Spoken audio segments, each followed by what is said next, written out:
We've released a couple of skeleton videos. First was focusing on the skeletons of Ixalan, and then we did an update for Karlov Manor. Yes. And those were really well received. They were very well received. We got had people asked for us to cover older skeletons. We had some good feedback, so it was like, why don't we delve into the closet of magic skeletons, and let's go really far back. Okay.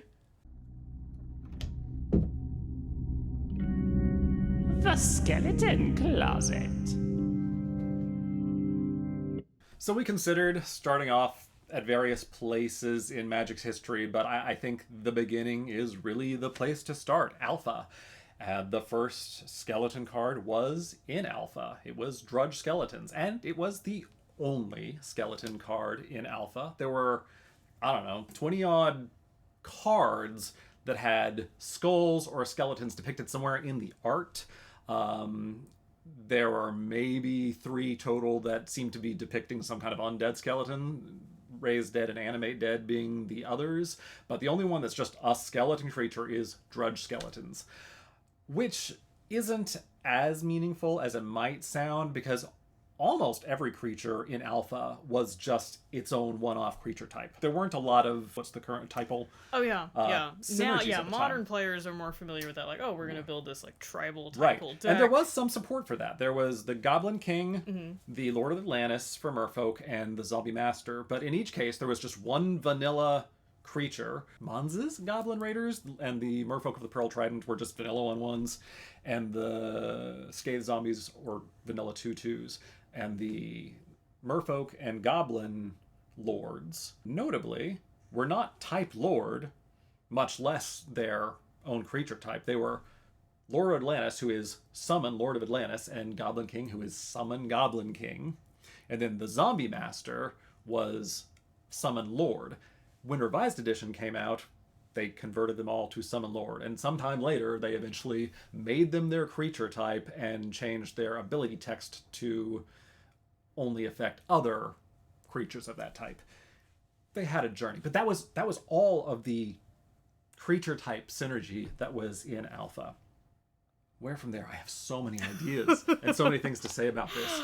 Well, with the Drudge Skeletons, we do get the Regenerates ability, Yes. which has been kind of historically associated with skeletons in Magic. Like, starting here, we do continue to see that for some time.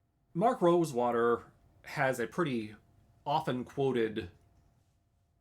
cited quote about Innistrad, the first Innistrad design, being a watershed moment where they really started melding mechanics and flavor together more.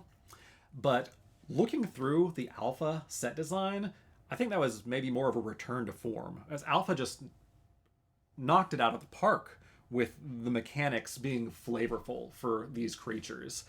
And Drudge Skeletons is one instance where the flavor text absolutely explains what the mechanic is doing. These are living skeletons. You can kill them, but then they can just reform and come back. And because Regenerate says the creature doesn't die, but it gets tapped, you can just envision that. Yeah, you can kill these things, you can knock them to pieces, but then they come back together. And yeah, it takes them some time to come back together. Yeah, you slow them down, so, yeah, maybe, you can lightning bolt them to get your attack through, Sure. because when they regenerate, they're tapped, but they're going to come back. And I just think that's phenomenal. And actually, there are a bunch of undead creatures in Alpha, each, for the most part, with really flavorful mechanics. So the skeletons do that, but like the vampires, the Singer Vampire flying 4/4, and it gets bigger each time it kills something, essentially. It's slightly more complicated than that, but that's basically what it does. What else did they have? We had the specters that interact with discarding. Which Yeah, is kind Hypnotic of, Spectre. We were kind of talking about that being like they're attacking the mind, or they're either by instilling fear or like maybe by stealing your thoughts. Yeah, the Mind Twist really clearly established that's like mental attacks are a black flavor thing. Part of the black color pie, though color pie was a term that was using at the time, and so Hypnotic Spectre seems to play into that. And then there's the Shade, which is the only one of these that I think is not flavorful. It just had fire breathing, essentially. And they did keep printing Shades with that ability, and that wasn't a great success, but there are so many things that were great successes in this set and this flavor. And the other undead one was the ghoul, the scavenging ghoul, which is a creature type they didn't maintain. I think most of these have been errated into zombies at this point, but this particular one, you know, not knowing what the history of the game would be eventually, it accumulated counters that you could cash in to regenerate, and it got those counters when something else died. So it just like stockpiled some noms, and got better. So I think that was all really cool. That does remind me, though, there is one exception to only one skeletons printed in alpha, and that's because Wall of Bone, during one of the great creature type revisions, of which there were a couple, but I think it got hit in the big one in 2007 or something like that. So Wall of Bone became a skeleton creature as well, and it also has regenerates for 1 black, so it has the same skeleton's ability, so that was already flavorfully at least part of being a skeleton. And I don't want to encroach too much on subjects for potential future videos, but the skeleton being something that regenerates, it comes back, as you alluded to, it really does, yeah, stuck there. I think I counted 19 or 20 skeleton type creatures over the following 20 years or so that basically had that. Sometimes it's for more mana because it's a bigger creature or something, but that's what they do. Yeah, I'm not sure how deep we want to dive into the mechanics of regeneration and how it's changed over the years, but eventually they do kind of get away from this. Yeah.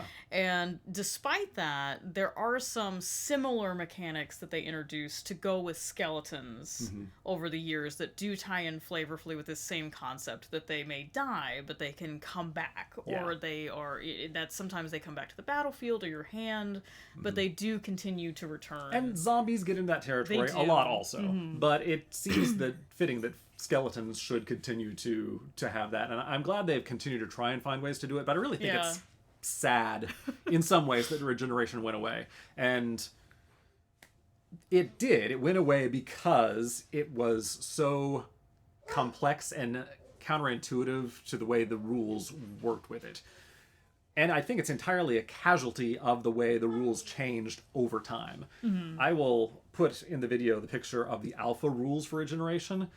It's really simple, but the alpha rulebook was like 5 pages or something. Yeah, there was no stack. We didn't have to get into the same complexities. Yeah, it just says, you know, when this thing dies, you can pay this cost so it doesn't die. And it's tapped. And that's it. Yeah. And I think that's really pretty intuitive. And I think, honestly, 90% of the time, if you play that today, if I put this in an EDH deck and played it against some of our friends who've only been playing for a few years, and I said, okay, I chump block this thing and I regenerate it so it lives and it's tapped, no one would have a problem understanding that. I think it's intuitive. But when you see how regeneration actually works written out in the rules, it's now a replacement effect that you have to activate to put a regeneration shield on the creature before it actually takes the damage. It is really complicated, but I think it's that level of complexity only starts messing with you when you're actually getting to that next level and trying to fully understand the rules and how the stack really works and everything. There's a lot of things like that. I mean, I don't know how much we want to get into that stuff in later videos, but there are a lot of those where we shortcut things, especially in more casual formats like Commander, where it's like, oh, this happens, I'm going to pay 1, do this, blah, blah, blah, and we're all kind of on the, like, yeah, that's fine, go ahead. But you can get into some really complex rules interactions, especially when we get, like, multiple things on the table that have replacement effects. We get into layers and timestamps, and it gets messy. And the other thing that I think is interesting, it seems really mundane, is the 1/1 stat line on this thing. Yeah. But, again, this is alpha. This is a brand new game, and I started playing in 8th grade with Revised Edition, and this is one of the first cards I had, and it was really cool. I remember asking my mom as an 8th grader, what's drudge? And it's like a menial laborer or the act of doing menial labor, like drudgery. Like that word, I guess I certainly know now, but it's weird to hear it just by itself. Yeah. So I guess they're just like carrying the laundry or something. Yeah, but these are the lowest level of skeleton warrior. Yeah. But back to my original point, 1/1 sounds so small. And so, you know, I'm a kid, I'm opening this fantasy game, I see all these cool creatures with such small numbers, and here, with the benefit of hindsight, I can pretty clearly see that, Richard Garfield, inventing the game, said, hey, I want to have the life total be 20, and that's what the game is based around. We need to keep the numbers comparatively small. And if I want big creatures that can kill you in 3 hits, like a Lord of the Pit or a Force of Nature, then I need to make the other things really small. So the numbers have to stay small. But, I had been raised on Super Mario Brothers, and I had been at arcades and seen pinball machines, and all the scores and everything are in the thousands or the tens and thousands of points. Right. And so all these numbers, they're just so small, and I'm opening like a Banalish hero, a 1/1, a person, and I have, a Lord of the Pit was one of the first cool rares I got. Like, how are 7 puny little humans defeating this absolute beast? And then I also look at, but a group of skeletons is also just a 1/1, and this group of goblins is just a 1/1, and a hill giant that I can see from the art is this lumbering thing. That's just a 3/3. Okay. And you kind of get the sense for what all these numbers mean. And they also included a couple of 0/1s in the set. There's Will-o'-the-Wisp, there's Birds of Paradise, and you see, not everything even has a 1.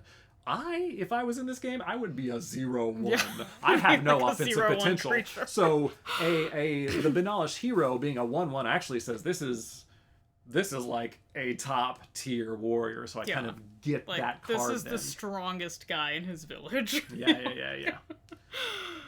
So there's a whole limited resources episode where Marshall and LSV basically just write a love letter to Alpha, and I feel like I'm trying to do the same thing in Microcosm. And really, the design of this set was astounding for being a brand new game without the pedigree that new players come into this game with, where we know that this game has already justified tens of thousand cards being printed, a dozen well-supported formats actively played at any given time. Yeah, now you get, if you get into Magic now, you're looking at 30 years of history. Yeah. Behind you. But it was just, this set was enough to not just, keep the game afloat, but catch like wildfire. And Drudge Skeletons, though I don't know that they've ever been a super strong player, but they were cool, they were flavorful, they helped get me into this game. So it was a strong start. Yeah, I love the art on this card. I love that the skeleton in the center, they're even on a skeletal horse. Like they're really committed to the skeleton lifestyle. Yeah. All right. Well, I think we will almost certainly be returning to the skeletal well. Oh, absolutely. There will be more skeleton updates. All right. More to come.